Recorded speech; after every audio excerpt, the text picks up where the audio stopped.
2023년 11월 19일 국제법무팀입니다. 해외 진출을 하는 기업들이 어떤 회사를 설립하는 게 좋을지 상담을 많이 오시는데요. 이때 이제 자회사, subsidiary라고 하는 자회사, 그리고 지점이라고 하는 이제 브랜치, 연락사무소, 라이즌 오피스 같은 이제 여러 종류들이 있습니다. 그래서 어떤 종류의 법인 형태, 자회사를 설립하는 게 좋을지, 지점을 설립하는 게 좋을지, 연락사무소를 진행하는 게 좋을지, 이제 세무라든가 뭐 기업 지배 구조라든가 아니면 어떤 영업, 마케팅의 어떤 목적에서 어떤 내용들이 도움이 될지 한번 알아보는 시간을 갖도록 하겠습니다.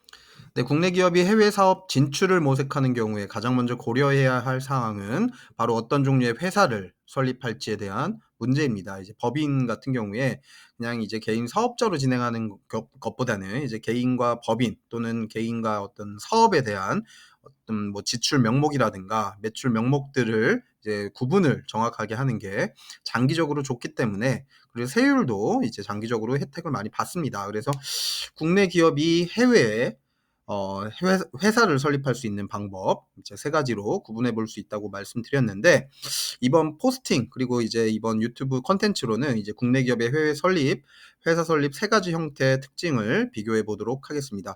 현지 법인 자회사, subsidiary, 그다음에 지점, 브랜치, 그다음에 연락사무소, 라이즌 오피스, 이 세 가지입니다. 네, 현지 법인 자회사 같은 경우에 subsidiary라고 하는 그런 이제 용어를 쓰게 됩니다. 내용이 조금 화면에 나와 있는 내용이 좀 많은데 한번 읽어드리겠습니다. 이제 들으면서 이해를 하시면 될 것 같습니다. 현지 법인이나 자회사 같은 경우에 이제 subsidiary라는 표현을 쓰는데, 해외 현지 법인은 흔히 자회사라고 부릅니다. 그래서 한국 본사로부터 독립된 법인체로서 진출하려는 국가의 현지 법령에 의거해서 설립되며 운영됩니다. 예를 들어서 뭐 미국에 진출한다고 해도 미국의 텍사스 주법에 의해서 또는 캘리포니아 주법에 의해서 등등 이렇게 법인 설립하는데 설립이 되고 운영이 되는 그런 측면이 있습니다. 독립적인 영업 활동이 가능합니다. 그리고 제3자에 대한 기업 신뢰도 측면에서 유리한 형태로 볼 수 있습니다. 왜냐하면 현지에서, 아니 현지 법인이기 때문에 동등한 형태의 현지 법인의 어떤 영업이나 마케팅 측면에서 도움이 많이 될 수 있습니다. 그러니까 다른 이제 외국 기업이 봤을 때 뭐 동등한 형태의 subsidiary 이제 법인이기 때문에 어떤 이제 외국 법인 같아 보이는 겉으로는 이제 드러나지 않는 그런 내용들이 되겠죠.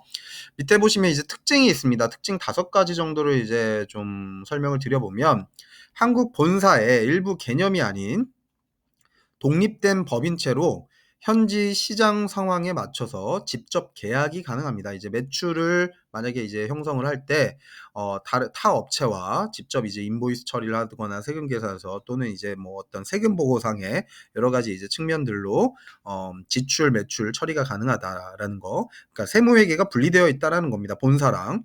그러니까 이제 독립적으로 운영이 가능하다는 거. 그래서 경영의 신속성과 효율성을 높일 수 있다라는 거. 자, 두 번째로 보시면 이제 설립 시 각 국가법에 따라서 정관을 작성하거나 이사회 설립을 하는 등 이제 등록 절차가 필요한 그런 상황입니다. 또한 국가에 따라서 현지인 주주, 이사 임명 등에 대한 조건 충족이 필요한 그런 여러 가지 내용들이 있겠죠. 이제 그 해당 법령을, 현지 법령을 살펴봐서 법인 설립에 필요한 여러 가지 이제 절차들을 따르면 된다라는 그런 특징이 있습니다. 세 번째로 보시면은 이제 한국 본사에서 해외 직접 투자라는 그런 신고 양식을 통해서 자본금을 투자를 하게 되고요.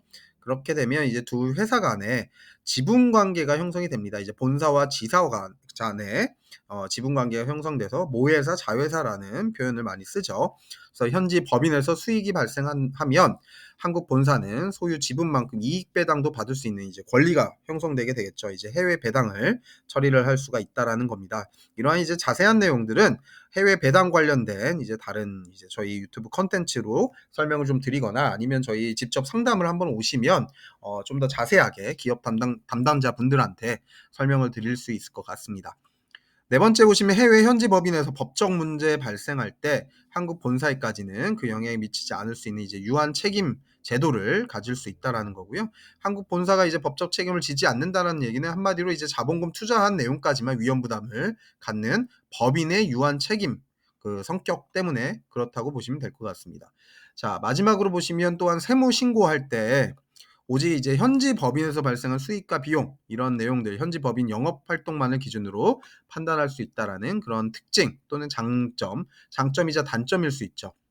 뭐 이제 상장사의 어떤 연결해서 재무제표를 만들어야 되거나 그럴 경우는 이제 한국에 있는 본사와 뭐 외국에 있는 지사가 연결해서 재무제표를 꾸미기도 하는데 기본적으로는 이제 현지 법인은 독립적인 수익과 비용 체계를 가지고 있다라고 그렇게 이해를 하시면 될 것 같습니다.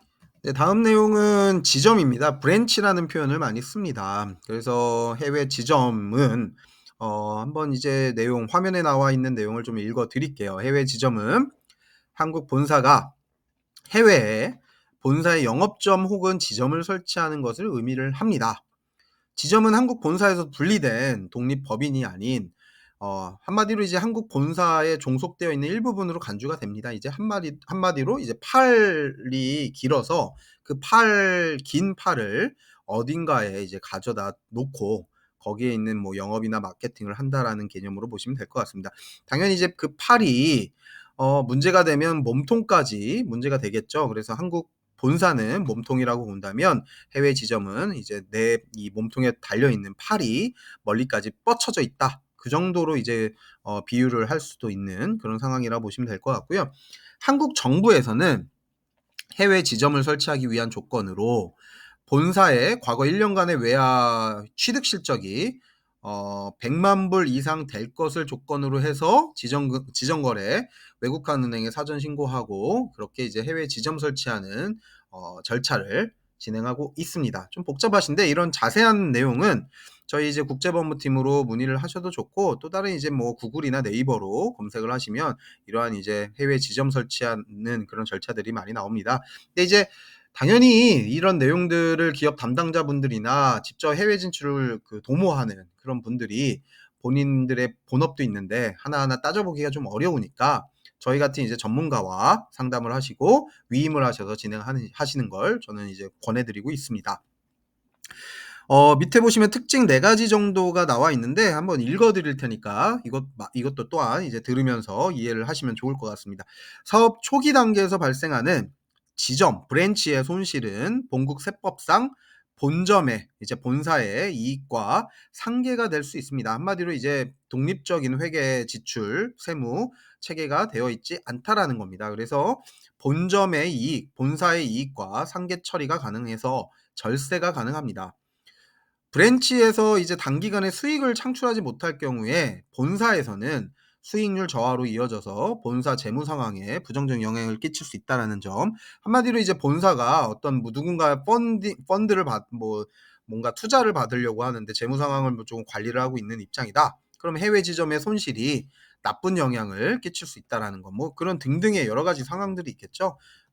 두 번째 내용을 좀 설명드리면 한국 본사가 해외 현지에 이제 나가 있는 경우입니다. 아까 말씀드렸죠. 비유법으로 말씀드렸는데 이제 몸통이 한국 본사가 몸통이라고 한다면 해외 현지에 이제 팔이 쭉 뻗어져서 나가 있는 겁니다. 그래서 해외 현지에 나가 있는 격이기 때문에 거래처와의 이제 해외 현지 거래처와의 계약은 모두 본사 명의 이제 몸통과 진행이 돼서 통제가 용이합니다. 이제 팔로 이제 끌어들여서 몸통 또는 이제 본사에서 여러 가지 문제들을 해결을 하겠죠.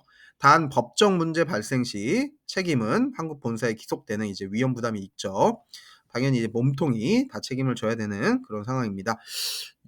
현지의 기업 회계 처리 기준에서 요구하는 비용뿐만 아니라 해외에서의 세무 신고, 세무조사가 지사라고 하는 독립 법인 형태에 비해서는 조금 더 이제 운영이 간편하기 때문에 경영 원가를 절감할 수 있습니다. 아까 말씀드렸던 대로 이제 뭐 수익 창출을 못하면 마이너스 처리가 되기 때문에 그 수익률 저하가 본사 재무 상황에서 뭐 이익 잉여금이 많이 나오는 경우에 마이너스 처리를 할 수 있기 때문에 세율을 좀 조정해 볼 수 있다라는 그런 내용들이 있습니다. 이런 자세한 내용은 사실 기업 지배 구조나 세무 회계 관련된 컨설팅을 좀 받으셔야 되기 때문에 여기 이제 맨 마지막 장에 나오는 국제법무팀 전화번호로 전화를 주셔서 저희한테 상담을 받으시면 좋을 것 같고요. 해외 지점 맨 마지막 부분입니다. 해외 지점 브랜치를 설치하기 위해서는 한국 정부에서 본사의 과거 외화 취득 실적이라든가 뭐 이런 부분들 등등의 까다로운 조건을 부과하고 있습니다. 그래서 지정거래 외국한 지정은행이라고도 하는데 지정거래 외국한 은행의 지점 설치 사실, 매 분기별 연간 영업 활동, 부동산 취득 사실 같은 각종 보고 의무를 부과하고 있습니다. 외국한 은행이라고 좀 오타가 났는데 외국환 은행이라고 보시면 될 것 같습니다. 이제 마지막으로 가장 간편한 형태. 그렇지만 뭐 제 개인적인 느낌, 뭐 저희 국제법무팀에서는 별로 추천하지 않는 그런 내용이 이제 연락사무소입니다. 라이즌 오피스라고 해서 하여튼 무늬만 나와 있는 그런 어떤 어 어떤 사무소 정도 보시면 될 것 같고요. 해외 지점 브랜치와 유사는 한데 현지에서 영업 활동을 할 수 없습니다. 매출 발생이 불가능합니다. 업무상 연락이나 시장 조사, 리서치만 하기 위해서 운영이 됩니다. 그럼 저는 이제 물어보고 싶어요. 그럼 뭐 하러 나갔냐? 뭐 하러 이런 오피스를 만드냐? 돈만 쓰려고 나가냐? 그렇게 이제 보는 경우들도 있는데 진짜로 이제 시장 조사나 리서치만 하고 정말로 이제 업무상 연락만 하는 그런 목적의 어떤 사무소를 개소하기 위해서는 이런 라이즌 오피스가 또 필요할 수는 있습니다. 한국 정부에서는 해외 연락 사무소를 설치하기 위해서 본사의 과거 1년간의 외화 취득 실적이 30만 불 이상 될 것을 조건으로 하고 있습니다. 요런 이제 자세한 내용들을 저희 이제 국제법무팀하고 상의를 해 보시면 될 것 같은데 사실 이제 국제법무팀 추천을 아까 말씀드렸다는 그 내용은 연락사무소면 라이즌 오피스라고 이제 요거를 설립을 하는데 절차가 만만치 않게 까다롭습니다. 이렇게 진행할 바에는 영업 활동을 할 수 있는 브랜치를 설치하거나 아니면 독립적인 이제 장기적인 측면에서 독립적인 이제 법인을 subsidiary라고 하는 지사를 만드는 게 더 좋지 않나 그런 생각을 해 봅니다. 네, 그래서 이번 포스팅에서 또 유튜브 콘텐츠에서 세 가지 해외 진출할 때 이제 지사나 법인 종류, 형태, 뭐 브랜치도 설명드렸고 라이즌 오피스도 설명드렸고 이제 가장 이제 자세하게 설명드린 거는 이제 subsidiary라고 하는 독립된 이제 법인 형태를 설명을 드렸습니다. 앞서 말씀드린 대로 해외 진출을 모색하는 경우에 지사의 법적 형태가 가장 먼저 고려해야 할 중요한 문제이기도 합니다. 그래서 이제 국내 기업의 해외 진출을 계획하고 있으신 분들은 어떤 부분이 이제 세무 회계, 기업 지배 구조 관련해서 가장 유리하고 뭐 장기적으로 좋을지 상담을 해 보시면 좋을 것 같고요. 이제 국제법무팀 인포메이션 정보는 이제 화면에 나와 있듯이 598-9021 또는 598-9022로 전화 주시면 되고요. 뭐 이메일이나 뭐 이런 카톡 같은 것들을 이제 활용하셔도 좋을 것 같고요. 일단 요 내용은 저희 이제 운영하고 있는 블로그에도 똑같이 이제 제목을 검색하시면 똑같이 나옵니다. 그래서 한국 기업의 해외 진출 시 어떤 회사 형태를 선택해야 할까? 검색을 해 보시면 블로그에 이제 저희 국제법무팀에서 포스팅한 내용이 나오니까 그걸로 이제 자세하게 보셔도 좋고요. 뭐 유튜브 콘텐츠를 그냥 들으면서 이해하셔도 좋을 것 같습니다. 이상으로 해외에 한국 기업이 해외 진출할 때 어떤 회사 형태를 선택해야 되는지, 해외 지사의 종류, 현지 법인 subsidiary라고 하는 거, 지점, 브랜치라고 하는 거, 연락사무소, 라이즌 오피스라고 하는 내용에 대해서 자세하게 설명을 드려봤습니다. 감사합니다.